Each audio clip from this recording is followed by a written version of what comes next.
De seguro, muchos de nosotros hemos escuchado las valerosas hazañas realizadas por los artífices de nuestra independencia. Desde proteger nuestra bandera, saltando desde lo más alto de un morro hasta quemar el último cartucho. Pero ¿qué otras historias se ocultan detrás del legado de nuestros héroes? Héroe es aquel personaje que realiza una hazaña y es digno de admiración e imitar. Pero ojo que al realizar esta hazaña, si bien puede perder la vida o bien puede sobrevivir. Ese es el concepto de un héroe. Existe dentro de la cultura historiográfica, histórica, existen héroes.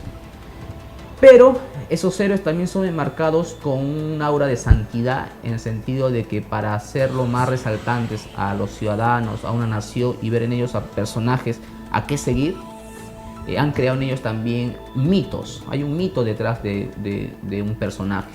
Sí existen los héroes, pero muchas veces no son los héroes tal como nos plantea la historia oficial. José Gabriel Condorcanqui, más conocido como Túpac Amaru II, es considerado el primer revolucionario de la historia peruana. Pero hay datos que casi nunca son mencionados sobre este personaje. José Gabriel Condorcanqui era un cacique, y un cacique era un funcionario de la corona española, era un intermediario entre la población indígena y la corona española.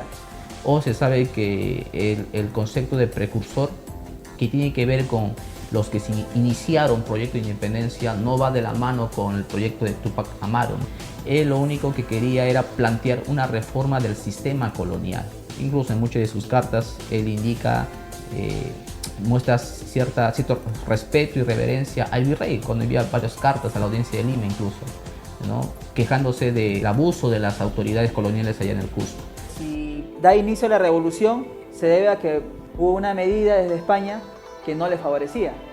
Igual con Mateo Pumacahua, que también lo tenemos como héroe cuando Mateo Pumacahua fue, por así decirlo, un traidor a la patria, porque él fue que combatió a Túpac Amaru. Él no buscaba una independencia, respeta la autoridad, respeta al virrey, respeta al rey. Entonces esa imagen de un precursor de la independencia ya es muy desfasada, que todavía lamentablemente circula muchas veces en los colegios públicos, incluso en las escuelas superiores.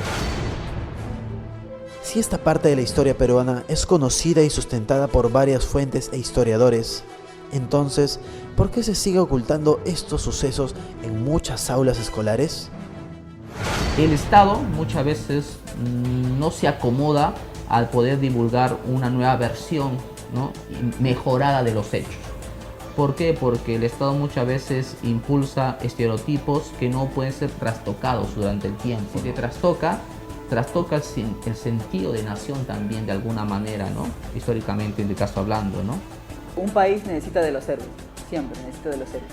Un país que no tiene héroes es como decir un país de su historia ha sido un sinfín de derrotas, de fracasos, de cobardía de repente, ¿no?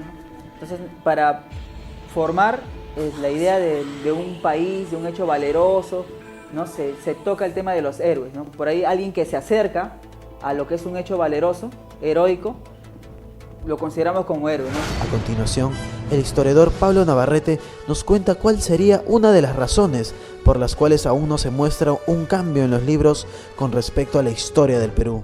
Muchos de los que asesoran, por ejemplo, a las reformas educativas o las reformas de las nuevas implementaciones en los materiales didácticos, por ejemplo, lamentablemente no buscan una asesoría especializada, ¿no?, por historiadores que están especializados en ciertos temas y que tienen la intención de mejorar una nueva visión de la historia, ¿no? Y lamentablemente el Estado no hace una inversión adecuada respecto a eso, ¿no? La falta de ineficacia, la falta de asesoría, la falta de políticas adecuadas y de luego la falta de inversión.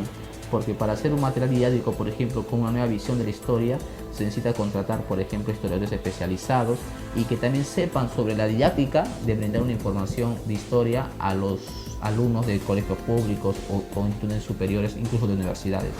Pero además, uno de los puntos por los cuales estos asuntos siguen siendo controversiales será sin duda el apelativo de antiperonista que se ganan las personas que se atreven a tocar este tema.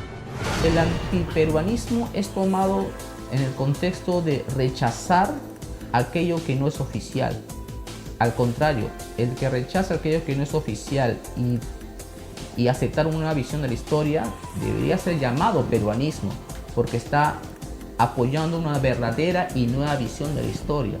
Pero esta coyuntura en una sociedad como la nuestra es concebida como antiperuanistas, ¿no?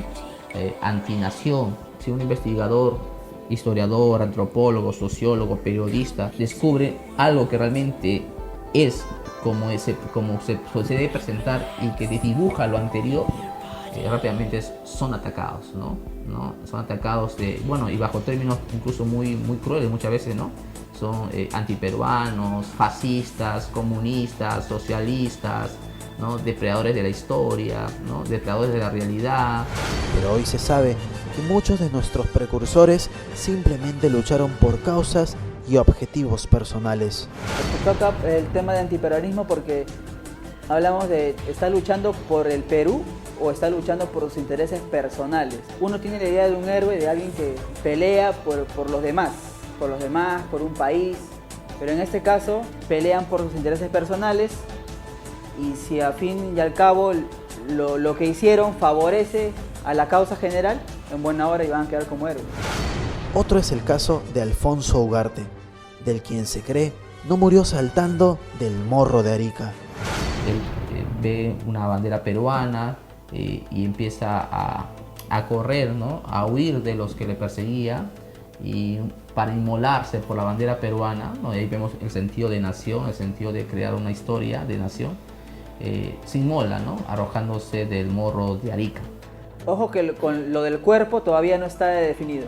Que murió en batalla sí, porque hay los testimonios, no solamente de uno o dos, hay varios testimonios. Con el cuerpo sí hay información de que fue llevado a Chile, de que fue llevado a su hacienda o de que fue trasladado al exterior. Todavía eso no está definido. Para el historiador John Gilaíta es Jorge Basadre quien termina firmando esta versión de la heroica acción de Alfonso Ugarte, que hasta hoy forma parte de nuestros textos educativos.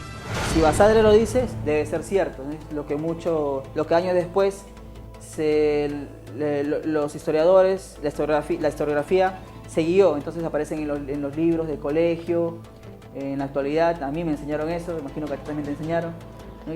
Y que uno recién cuando entra a la universidad, estudiando un curso específico, te das cuenta de que la realidad es distinta.